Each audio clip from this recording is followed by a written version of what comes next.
The Defense Dispatch.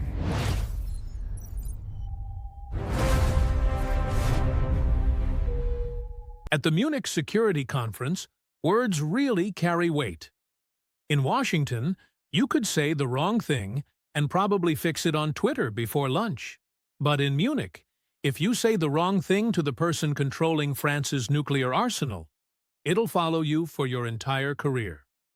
Alexandria Ocasio-Cortez flew to Munich, hoping to prove she was ready for the White House. She had 6 million Instagram followers. She had slogans.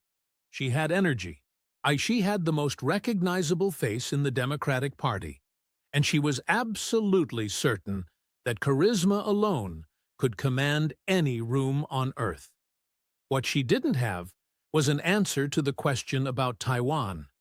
And the man sitting across the stage, the son of a Cuban bartender who had negotiated with Vladimir Putin before breakfast and sat across from Xi Jinping before dinner, he knew it before she even opened her mouth. The Bayerischer Hof isn't like Capitol Hill, you know. You won't find any gallery seats for activists to shout from there. No C-SPAN Charons scrolling along the bottom of the screen, and no staffers holding up signs. When you speak at the Munich Security Conference, the people listening are the German Defense Minister, the President of France, the Secretary General of NATO, and 40 other heads of state and foreign ministers who have been doing this longer than most American politicians have even been alive. But they don't applaud because they agree with you. They applaud because you are right.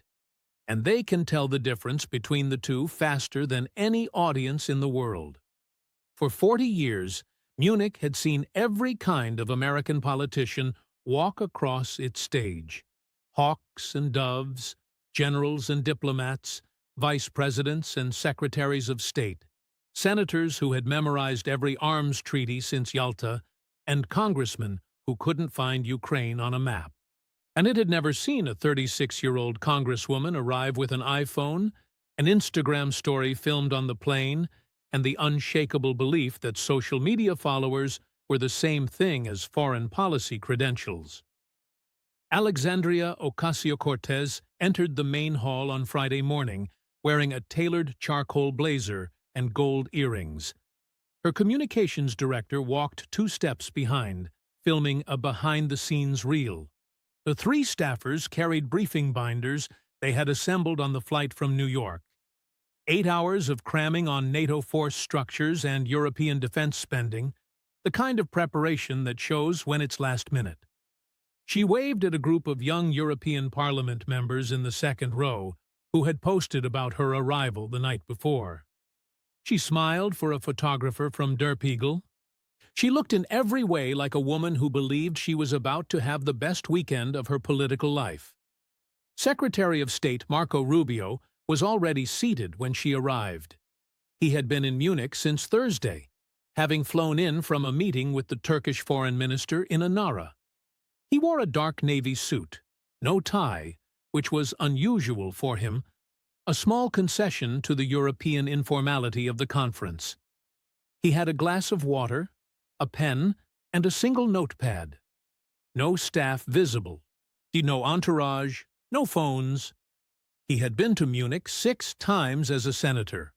This was his 2nd time as Secretary of State. He knew every delegate in the room by name, knew which ones had children in university, knew which ones were worried about Russia, and which ones were worried about China, and which ones were worried about both. He knew these things because knowing them was his job, and he had been doing his job since before the congresswoman from New York had learned what NATO stood for. And the panel was titled, The Future of American Leadership. The moderator was a veteran German journalist who had been covering transatlantic relations since reunification. 800 people filled the hall. Every major network had cameras.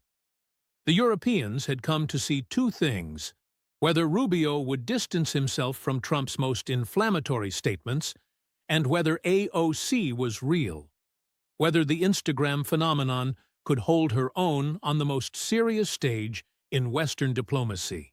and they would get their answer in about 40 minutes. AOC spoke first. She had requested it, and the moderator had agreed, perhaps sensing that the Congresswoman's energy would make for a more dynamic opening than the Secretary's measured diplomacy. She did not disappoint, at least not initially. I'm sitting here listening to Secretary Rubio talk about partnership and shared civilization, she began, turning not to Rubio, but to the audience, a performer's instinct, so playing to the crowd rather than engaging the opponent. And it sounds beautiful. It sounds eloquent. But let's be honest with each other. Her voice rose. The room leaned in. This man represents a president who tried to buy Greenland, who called NATO obsolete, who abandoned the Kurds, who sent love letters to Kim Jong-un, who tried to blackmail Ukraine, the country we're all here to support, by withholding military aid for personal political favors.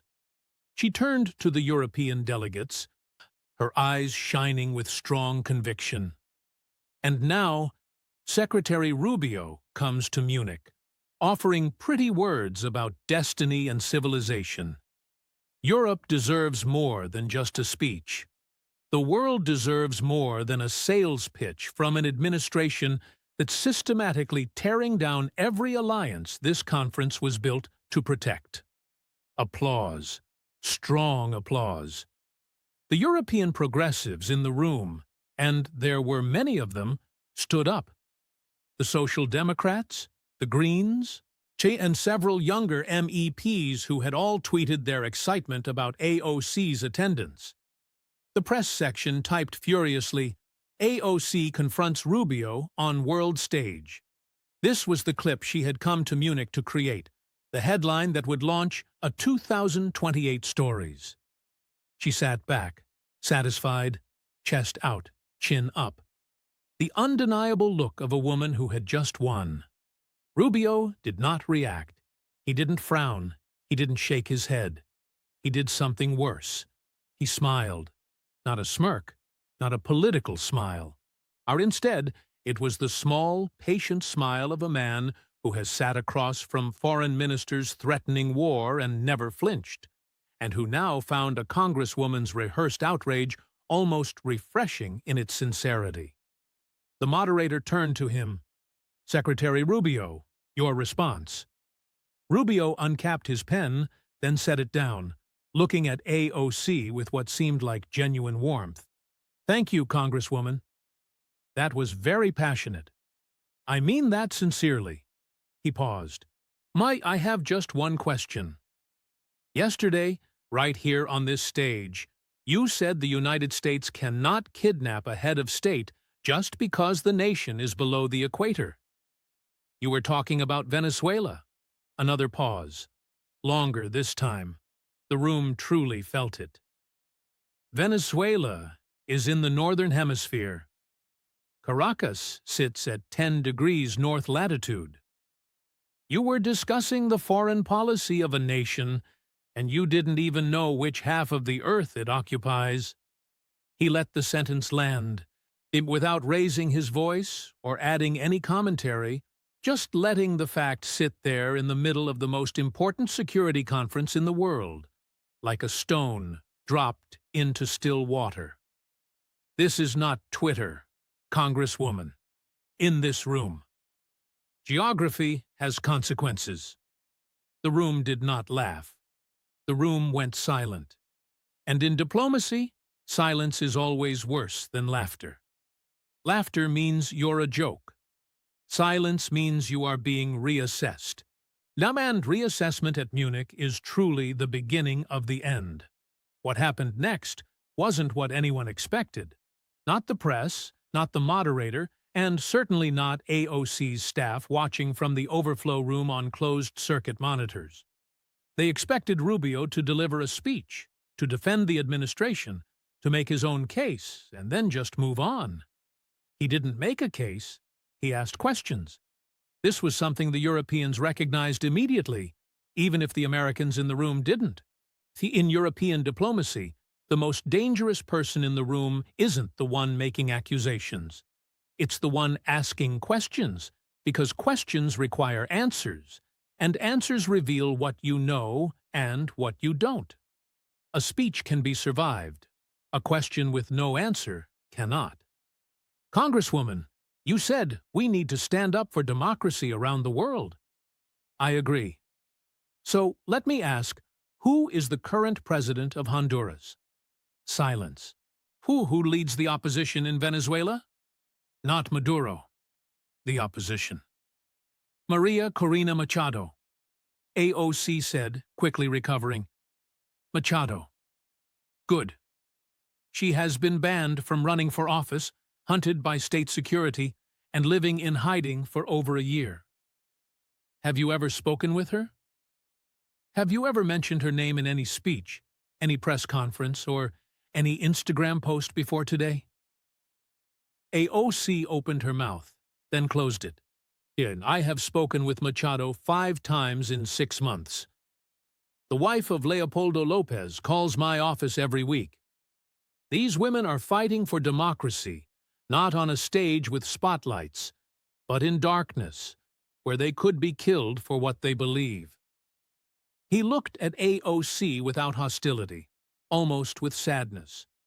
You talk about democracy as a slogan. They live it as a sentence.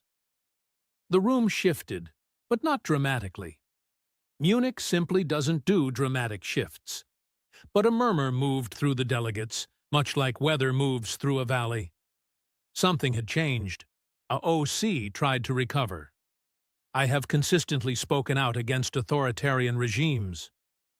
On Instagram, Rubio said. No, you've spoken out on Instagram. Have you introduced legislation targeting Maduro's financial networks? Have you called for specific sanctions on Venezuelan military commanders? Have you met with Colombian border officials dealing with 3 million Venezuelan refugees? Each question was a door, and behind each door was nothing. No policy, no action, no substance, just posts, just clips, just content. Let me try one more, Rubio said, and his tone wasn't aggressive. It was the tone of a professor who keeps hoping the student will get the next one right. You've spoken passionately about the Green New Deal, about transforming the American economy, about climate justice as foreign policy. Wonderful. Which European country has cut carbon emissions the most over the last decade while still growing its economy? AOC hesitated. Germany has heavily invested in renewable France. Rubio pointed out that through nuclear energy, something the Green New Deal directly opposes, France managed to slash its emissions by 20% while boosting GDP by 12%, all thanks to the very technology your signature legislation would outlaw. He then glanced at the French delegates seated in the second row. A few of them were nodding in agreement. You've built your entire political brand around climate policy, yet you don't even know which country in this very room has actually tackled the problem you keep discussing. That's not what I'd call leadership, Congresswoman. That's just marketing. But this is policy, Rubio continued, his voice never once losing its conversational tone. Now, let's talk about security. Just yesterday, you were asked the single most crucial question concerning Pacific security. Would America truly defend Taiwan if China were to invade? How he then turned his gaze towards the audience. Everyone in this room heard her answer. It was 30 seconds. It's a really important question. And, I think we need to look at the broader context of, He didn't mock her delivery at all. He didn't imitate her voice either. Instead, he quoted her words flatly, which somehow felt even worse, as that stark repetition left her no room to hide. There are 23 million people living in Taiwan. They have families, children, jobs, and futures. The question of whether America will protect them, then. The The question that determines whether they'll live freely or under occupation received 30 seconds of and you know. Meanwhile, I answer that very question every week in the Situation Room, complete with maps, generals, and very real consequences. The answer isn't The answer is that 23 million people are counting on us, and we simply do not say AOC leaned into her microphone. Your strategic ambiguity has been American policy since before you even took office, Secretary. I was just respecting that framework. Strategic ambiguity actually requires that you truly understand the strategy before you attempt to invoke it. His voice remained perfectly level, diplomatic, yet utterly devastating. So, can you explain the Taiwan Relations Act of 1979? Who signed it into law? What is the United States committed to? AOC's lips parted. Yet, nothing came out. 2 seconds passed. Then, 3 seconds. In a room packed with people who'd dedicated their entire careers to this exact question, those 3 seconds of silence were a stark verdict. President Carter was the one who signed it. Rubio said, just like a teacher stepping in to fill the silence when a student can't answer. It commits the United States to supplying Taiwan with defensive arms and to viewing any forceful action against Taiwan as a matter of grave concern. This isn't classified information, you know, and it's readily available on the State Department website. In fact, it's covered in every introductory textbook about Pacific security. He looked at her, not cruelly, not triumphantly, but with the genuine disappointment of someone who truly wished for a better conversation. You didn't know this, and yet you want to be president. The moderator shifted in his seat, clearly uncomfortable. He had been expecting a debate. But this was something entirely different. An examination. And the student was failing. What happened next would be remembered longer than the geography, longer than the Taiwan silence, longer than any of the policy questions that had systematically revealed what AOC didn't know. They would remember it because it was the moment Marco Rubio stopped being Secretary of State and started being the son of his father. The moderator suggested a brief pause before moving to the next topic.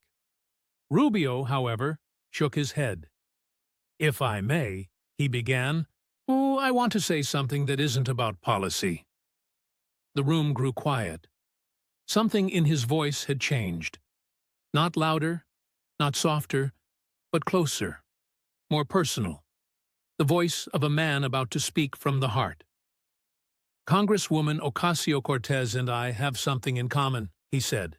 We both tended bar. 800 people immediately recalibrated their expectations. This wasn't in anyone's briefing book. She worked at a taqueria in the Bronx before running for Congress. I know this because her story is famous. Bartender to Congresswoman. The American dream. And it's a real story. It's a good story. I respect it. He paused. My father, though, he tended bar in Miami for 40 years. Not before something bigger. 40 years was the career. He arrived from Cuba with no English, no degree, and no connections. My mother cleaned rooms in hotels. They didn't share their story on Instagram. They didn't write a book about their struggles. They simply went to work. I want to tell you what my father's hands looked like, he continued, because nobody ever asked. They were rough, with cracked knuckles. He polished glasses 8 hours a night, 6 nights a week, and his hands bore the mark of every single hour. When I was 12, Rubio recalled, I asked him why he never complained. He told me, Marco, in Cuba, they took your grandfather's store. They took your uncle's house. They took everything. Here, nobody takes anything. Here, and I work, and I keep what I earn. That is enough. He said the word enough the way other people say miracle, because to him it truly was. My father stood behind that bar every night and smiled at people who never truly saw him. He smiled because he was grateful. Grateful to be free. He was grateful that, in America, even a man who'd lost everything could work behind a counter and make enough to send his kids to school. For him, that was enough. It wasn't because he lacked ambition. It was because he understood something ambition sometimes makes you miss. The system that let him work that bar and feed his family was a miracle. An imperfect miracle, sure, but a miracle nonetheless. The difference between us, Congresswoman, he continued, isn't about political parties. It's not about being rich or poor. The real difference is this. You worked behind a bar and decided the system was broken, needing to be rebuilt from the ground up. My father, though, tended bar for 40 years and was grateful every single day that such a system even existed. Because in Cuba, there was no bar to work at, no dream to chase, nothing. The room went still, not with the political quiet of a hearing room waiting for the next attack. Instead, it was the human stillness of people hearing something profoundly true.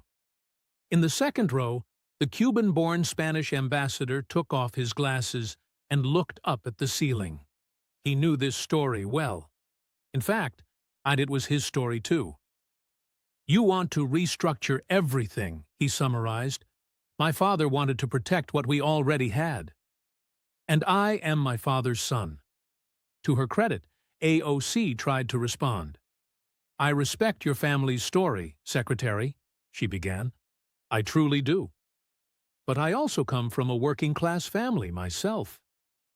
My mother cleaned houses. My father passed away when I was just 18.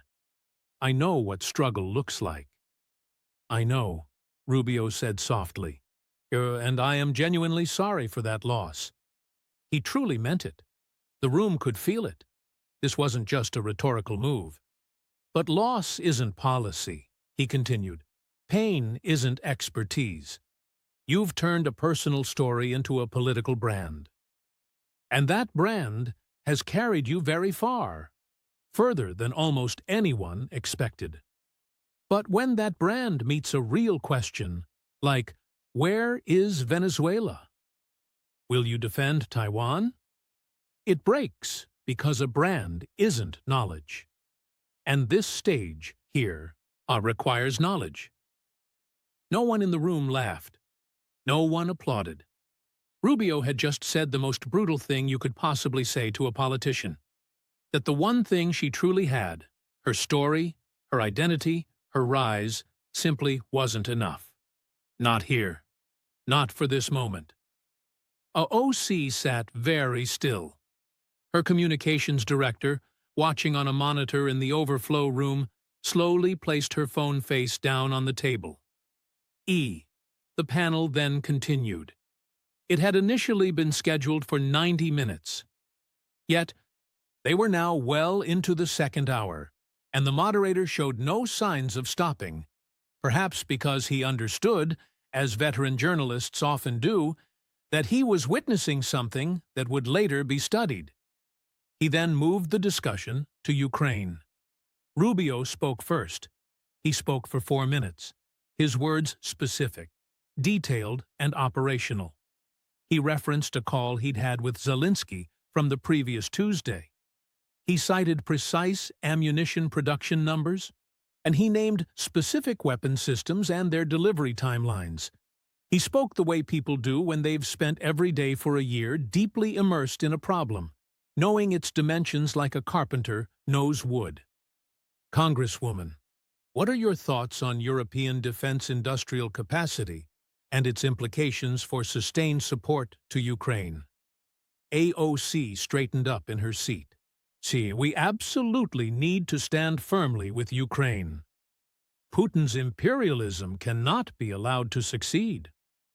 The United States and Europe must work together to ensure that democracy ultimately prevails. Could you be more specific? The moderator pressed gently. The question was polite, yet lethal. How many 155mm artillery shells does Europe currently produce per month compared to Ukraine's stated need? I don't have the exact figures right in front of me, she replied. 40,000, Rubio said quietly, almost as if he were trying to help. The need is 200,000. That leaves a gap of 160,000 rounds per month.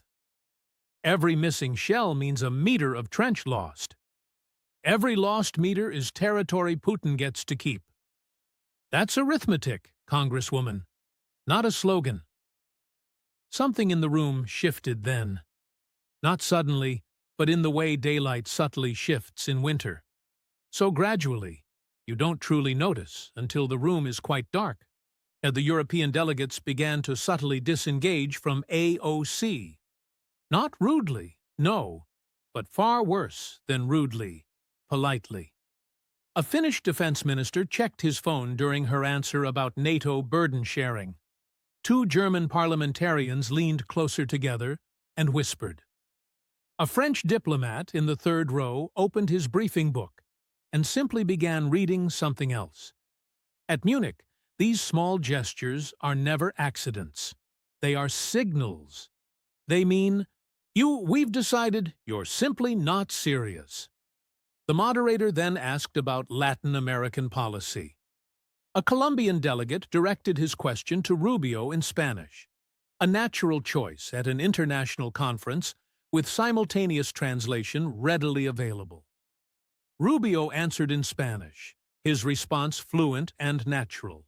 It was the Miami accent of a man who'd spoken Spanish before he ever spoke English, who'd heard it in his father's stories about Havana, and in his mother's prayers in the kitchen of every house he'd ever lived in. The exchange lasted a full 2 minutes. It was substantive, detailed, the kind of diplomatic Spanish that requires not just fluency, but true policy vocabulary. The moderator, sensing an opportunity, then turned to AOC. Congresswoman, would you like to respond? Perhaps in Spanish, given your district's demographics. My Spanish is more conversational, she replied. She spoke in English. She talked about partnership, to solidarity, and how important it was to involve Latin American communities. Her words were perfectly fine. In fact, her words were always perfectly fine. But the room had just witnessed the Secretary of State doing serious diplomatic work in the language of the hemisphere, and the Congresswoman, representing a district where 46% of people spoke Spanish, couldn't do the same. After the panel, everyone headed to a cocktail reception in the hotel's main salon, the very place where Munich's real business gets done, where simple handshakes morph into agreements and polite chats turn into treaties. Rubio, within minutes, was swarmed. The German foreign minister, the Japanese ambassador, the Polish defense minister, the EU high representative, a never-ending parade of Europe's most influential security figures, each one patiently waiting for just 3 minutes of the secretary's attention. AOC's staff worked the room as well, desperately trying to set up meetings. The Polish defense minister's reply, "Regrettably, my schedule is full this evening." The Japanese ambassador simply said, "I apologize. I have a meeting with Secretary Rubio."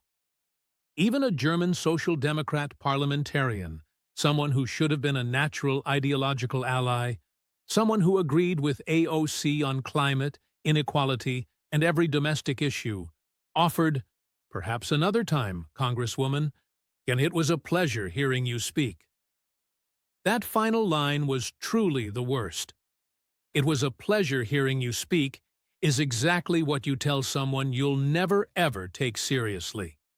It's the European way of offering warm applause at a student recital. Encouraging, yes, but utterly without consequence. Nobody was rude. Nobody explicitly told her she lost. They simply didn't show up. And in Munich, absence always serves as the final judgment. Through 3 decades of security conferences have established an unwritten rule. The people who truly matter are the ones others genuinely want to speak with. After Friday's panel, the entire diplomatic machinery of the Western world clamored to speak with Rubio. They didn't want to speak with AOC, not out of dislike, but because they had politely, yet irreversibly, concluded that talking to her simply wouldn't make a difference. AOC stood near the bar, an irony she didn't seem to grasp. With two staffers and a glass of mineral water, she watched the room revolve around the man she'd come to Munich specifically to challenge. Her communications director was typing something on her phone. Whatever it was, she deleted it twice before finally putting her phone away. Saturday morning marked the conference's second day. A new panel was scheduled. Transatlantic Security Architecture in the Age of Multipolarity. Two chairs sat on stage, each with a nameplate, Secretary Rubio and Representative Ocasio-Cortez. The moderator began promptly at 9 a.m. "Before we begin," he stated, "I should note that Congresswoman Ocasio-Cortez sends her regrets. She has been called back to Washington due to scheduling conflicts and will not be joining us this morning." A murmur rippled through the room, followed by a few knowing glances. The European press had been reporting on the previous day's panel since midnight. Rubio exposes AOC's foreign policy gaps was The Guardian's headline, which was quite remarkable since The Guardian doesn't usually publish headlines that favor Republican secretaries of state. Rubio simply glanced at the empty chair, but said nothing about it, not a single word, not a reference, not even a joke. He then simply spent the next hour answering questions. Questions about NATO force posture, Chinese naval expansion in the Pacific, the future of the Iran nuclear framework, and African Union partnerships. Each answer was specific, each was well-sourced, and each was delivered in the calm, measured voice of a man who'd done this work yesterday, would do it again tomorrow, and didn't find any of it remarkable. Halfway through, a young German journalist posed a question. "Secretary Rubio, many expected fireworks between you and Congresswoman Ocasio-Cortez. And do you have any reaction to yesterday's exchange?" Rubio pondered the question for 3 seconds. That diplomatic pause Europeans understand, and Americans often mistake for hesitation.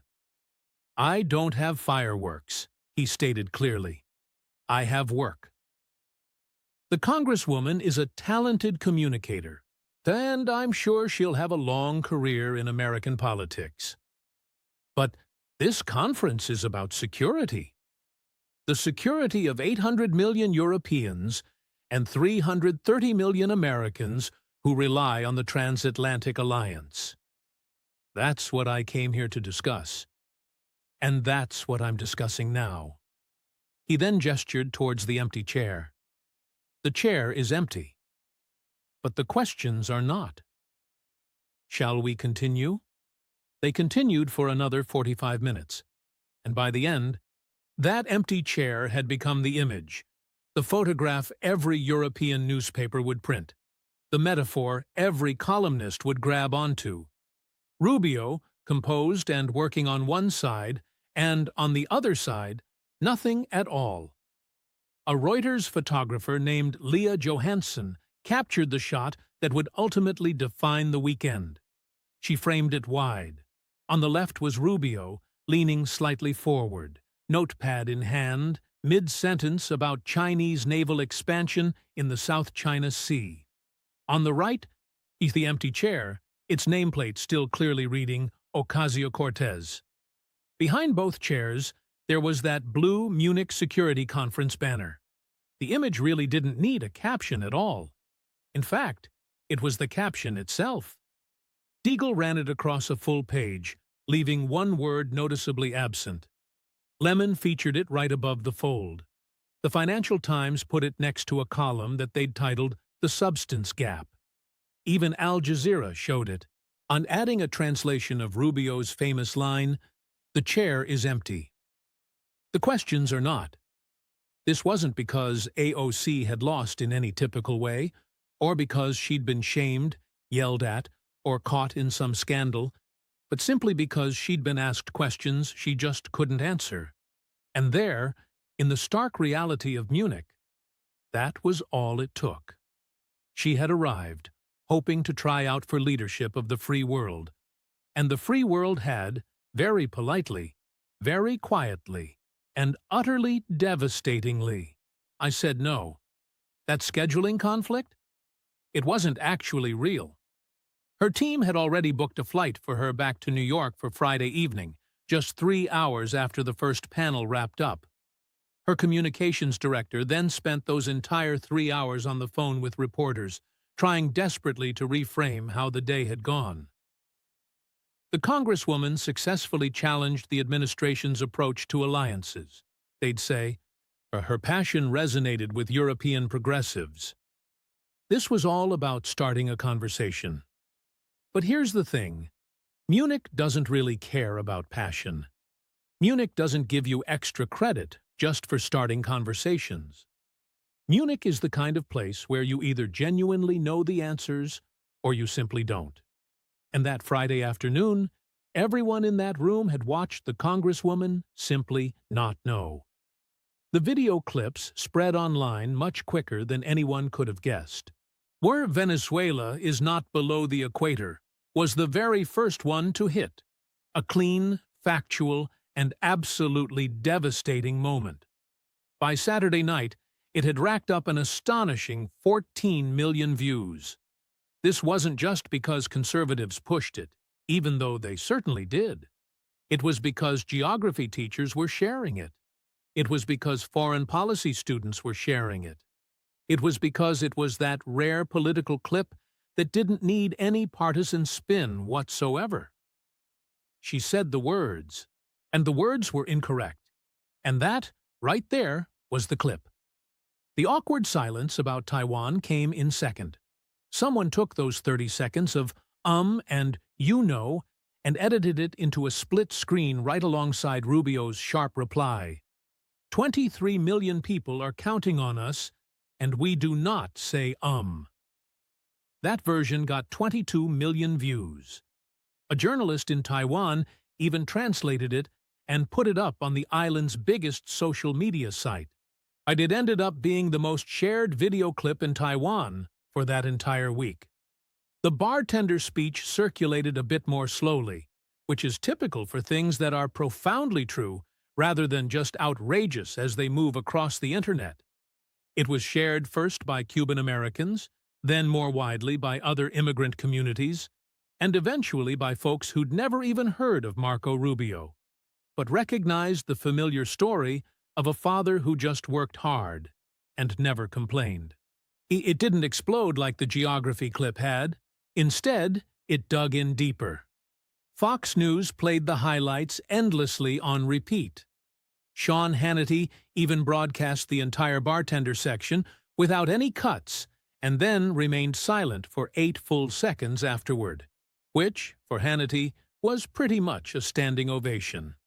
Ben Shapiro declared it the most impactful diplomatic showing by a Secretary of State since James Baker himself.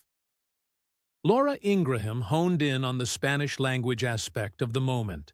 She represents a 46% Latino district and can't answer a question in Spanish, she pointed out. He's the son of Cuban refugees and managed to conduct diplomacy in the very language of the hemisphere. CNN handled it with a little more caution, but not significantly so. Jake Tapper's headline bluntly stated, AOC struggles with foreign policy basics at Munich. Even MSNBC aired a segment provocatively titled, Did AOC's Munich trip backfire? A question that pretty much answered itself. And President Trump then weighed in on Truth Social at 11:42 p.m. on Saturday, proclaiming, AOC got destroyed by our great Secretary of State, Marco Rubio, at Munich.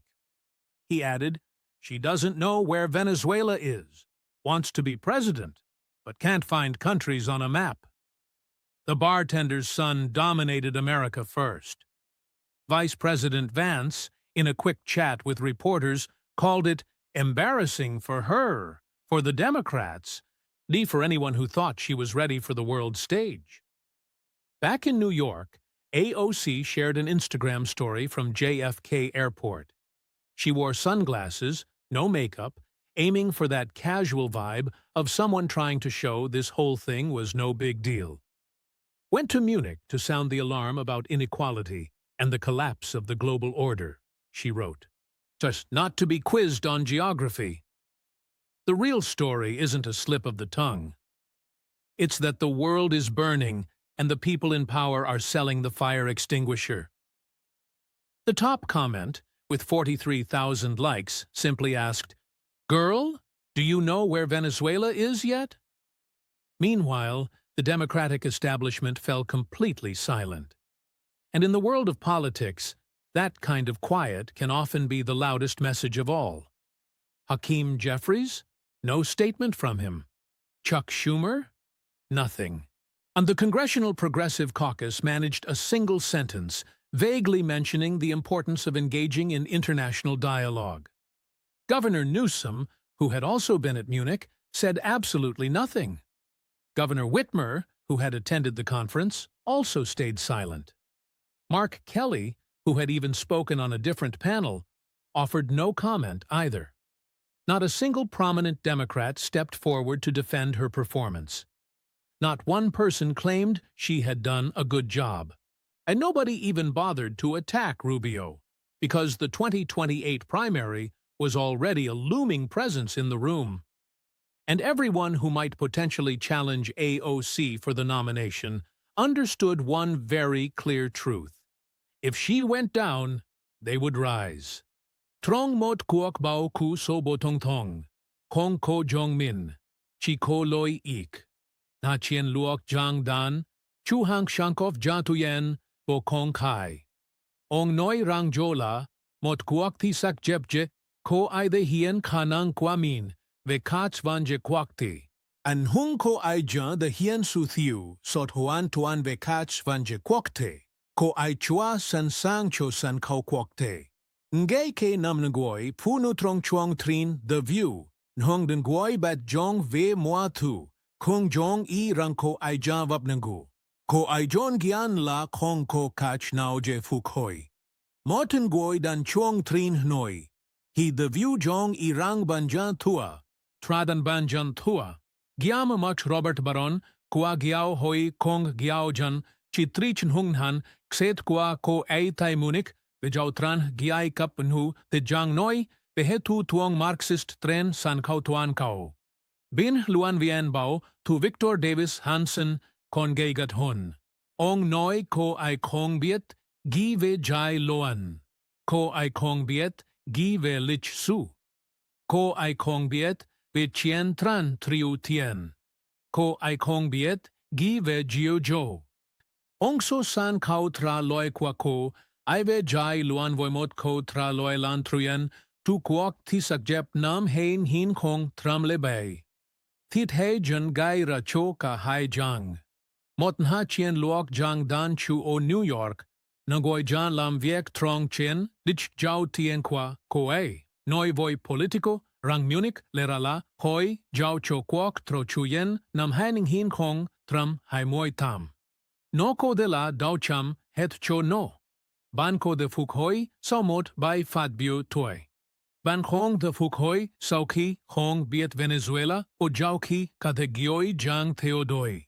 Yi bai fat bio tai met gala, luangan goi theo doi tren Instagram, nhang joan cliplan truyen, tukach fien ju tran kwa uiban. Kong ko ju nautrong so jo ko inkia, trong kach kan fong noi tuong lai kwa nato jang juok kuyet jin. Munich jan gia ko ai dua trentio chuandui, hatma no kong han, noi dang, vathai ko ai trong rong. Batuan sao, mot kuok tham, do kwa quinipiak chotai su ungho, kwa ko ai trong so kach ku tri, so bo jang dan chu tiem nang jan giam, muoi mot giem. Ko hoi jatra la. Alexandria Ocasio-Cortez, ko ju tukashlam, tong thong kong. Nam moi ba fantram noi kong. Trong so kach ku tri tran nam moi tuoi, sao moi tam fantram noi kong. Chuyen ji Munich, ja juok thiet, keje chung min rangko ai ja san sang. No jan chung min jiun guok lai.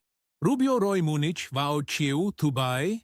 An ai ja hong tham du buoi tiep tan be mak.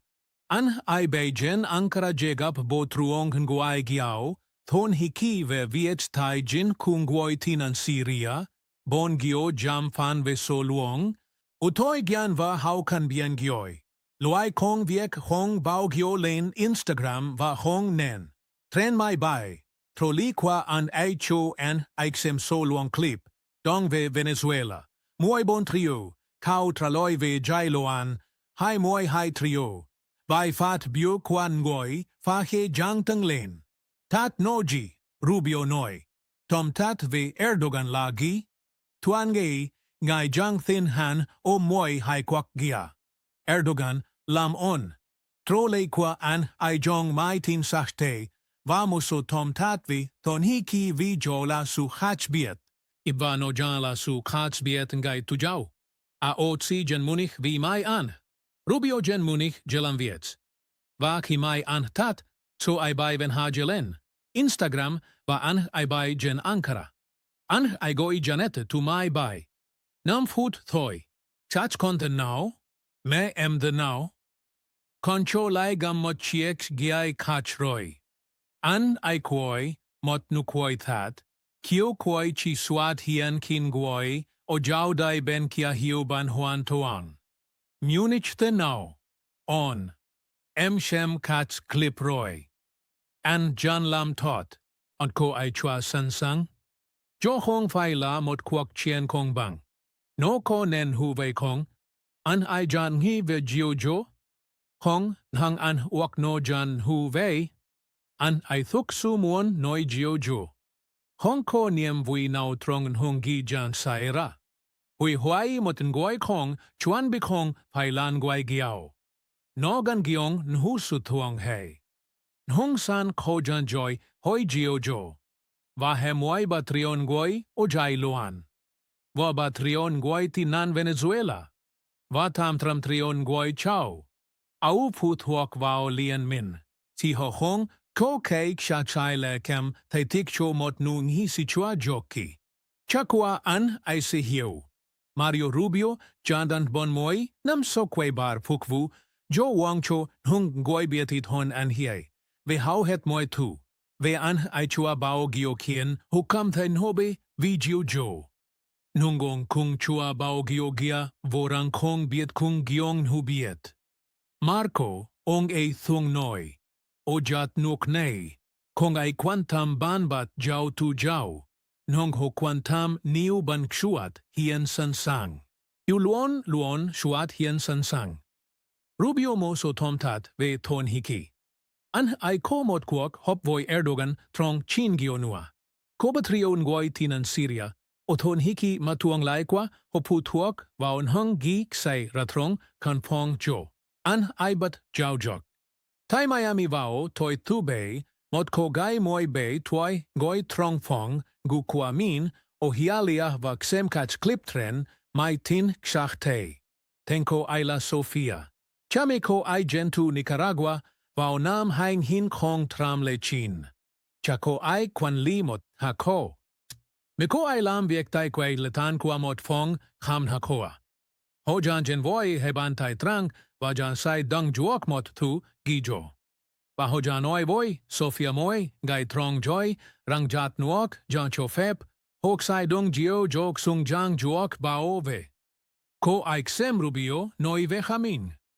Ko ai biet ngoi jan ong jo. Hong fai theo nghia jen. Nhung ko ai biet ong ai. Ong ai la chu kua ko ai. Ngoi laik se tai giao hang van hen hak Celia Cruz het ko. Ong ai la ong noi kwa ko ai. Ngoi jang ko chavaon gai, ong etro than kong, dan va mang theo giai chung, han trong vi cho jen gai ong ai kwa joy. Ong ai la tat ka nhung ngoi jan ong ma ko ai jan lon len kung. Nhung ngoi jan ong lam viek truok ki mat troi. Mok vak hong fan nan, va biet chin, ksak kai gia kwa, tu do vi ho jan trano. Ko iksem AOC lungtung voi kauhoi ve Venezuela. She felt something completely unexpected. It wasn't anger or even satisfaction, but pure embarrassment. After all, AOC was Latina. A vocal would be enough to change the world. She'd truly believed that being young, brown, and vocal would be enough to change the world. Munich, however, taught her otherwise. That real change happened in rooms where people had truly done their reading. And that reading was tough, with absolutely no shortcuts. She gazed at the empty chair. She watched Rubio, calm, specific, and prepared. I answer questions by himself for an entire hour. This was the son of a bartender who had risen to become the world's most powerful diplomat. Not through some fleeting viral moment, but through 40 years of his father's sacrifice and 20 years of his own dedicated preparation. Once the clips finished, she closed her laptop, then opened her phone, but not to TikTok or Instagram. Instead, she looked up how to apply for the Foreign Service exam. She had no idea where it might lead her. So she didn't even know if she would pass. What she didn't know was that 10 years down the line, she would be standing in a room very much like that one in Munich, with a nameplate bearing her name and a briefing book she had thoroughly memorized. Because by then, she truly understood. Because Rubio, her father, and every single person who had arrived in America with nothing had taught her that those in such rooms had to be experts. She just knew she wanted to be in those rooms, and she knew she would do the reading before she acted.